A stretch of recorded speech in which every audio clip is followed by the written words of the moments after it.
Hey there, welcome to day 1609 of What You Up To Now. Sharon Horne-Ellstrom here. We're going to talk about today, let's talk about relationship responsibility and love is blind. Why is love blind? Well, because when we're in love, when we feel strongly about certain individuals, either good or bad, but we're talking about good today because love is a good thing, we tend to look at them through rose-colored glasses. We tend to see their good qualities, and we tend to minimize their bad qualities, the bad behaviors, the bad things that they do. I've done that in personal relationships, I've done it in business relationships. So we talked about it as our idiom for supersize your business today, and I shared some of the ways that I have been blind as I've been growing and building and supersizing different businesses throughout my life. I've always had a business since I was 13. In the beginning, I was blind a lot, right? Because I was excited about having a business. I really had no idea what I was doing, and I was new to having a business at all. But I did rely heavily on grown-ups and advisors to help me to build that business.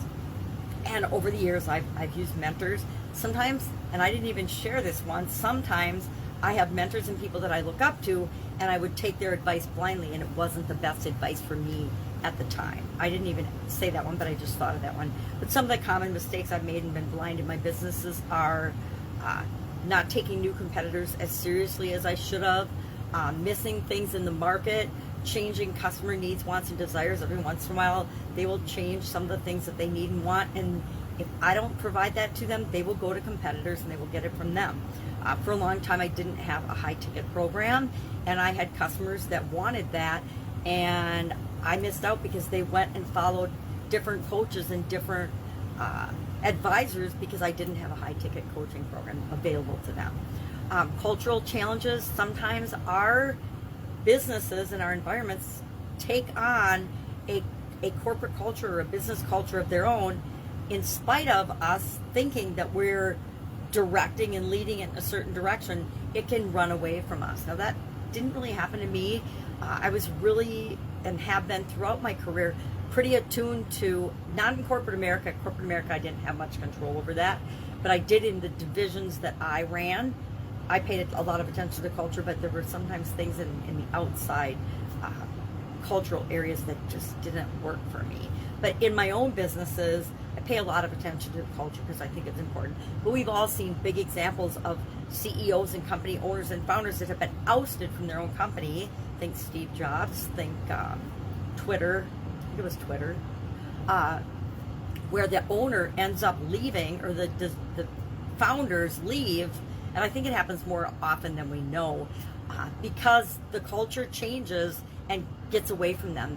The different managers and team members that are brought in to help build the business and supersize it end up taking over. I think that's part of why Elon Musk is buying Twitter, because the culture has just, and the thoughts and beliefs politically have gone haywire, and he wants to come in and help control that. So that's an example. Performance issues. A lot of times when people we like and care about and are friends with us, it's harder to give them feedback and hold them accountable to performance issues. That's why it's good to build structures and systems into your business that automatically address those things, so that even people we like and care about and love and care about don't get to slip through the cracks with respect to what's expected in the business.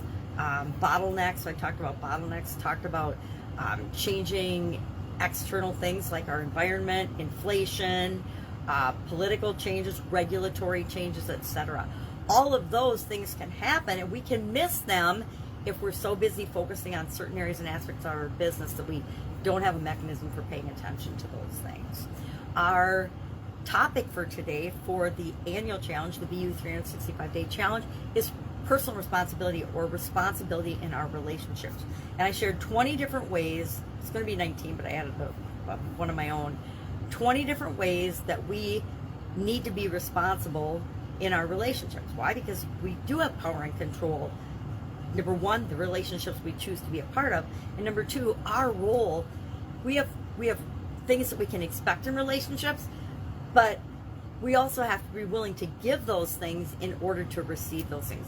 If we expect respect in our relationship, we have to respect the person we're in a relationship with, if we want to have a healthy relationship. Of course, many of us been involved in dysfunctional relationships, and we didn't have our needs met. Things weren't the way we wanted them to be. But I shared about 20 different things that are necessary ways for us to be responsible in our relationships. And we get to pick and choose from those because we are going to create our own personal responsibility relationship bill of rights today. And you can include as many things as we want in that. I'm going to say 7. I haven't done it yet, but I'm going to limit myself to 7 or less things because I know personally that if I do more than 7, it's hard for me to remember. Now I'll do 7 or at the most, and I might just do 3 or 4 and then add and subtract as it becomes necessary. But I think it's a good idea to have a personal bill of rights for our relationships. And some of those are more important to us than others based on our past experiences. So I'm going to do that today. I'm excited. It's going to be a fun activity because I've never created my own personal relationship responsibility bill of rights. And it's responsibility bill of rights in that what we give or what we expect to receive, we need to be willing to give. And if we're not, then we shouldn't be asking for it. If I don't want to set goals with my partner, and if I don't want and expect them to set goals with me, if I'm not going to give that, then I shouldn't expect to receive that. If I'm not going to be open and honest in my communication with my partner, I can't expect them to be open and honest in their communication with me. If I don't choose to be growing spiritually or emotionally with my partner, and I don't want to give them that, then I can't expect them to be that way with me. We receive in life what we give, right? If we want to be loved, we give love, right? We give love first, and then we receive love in return.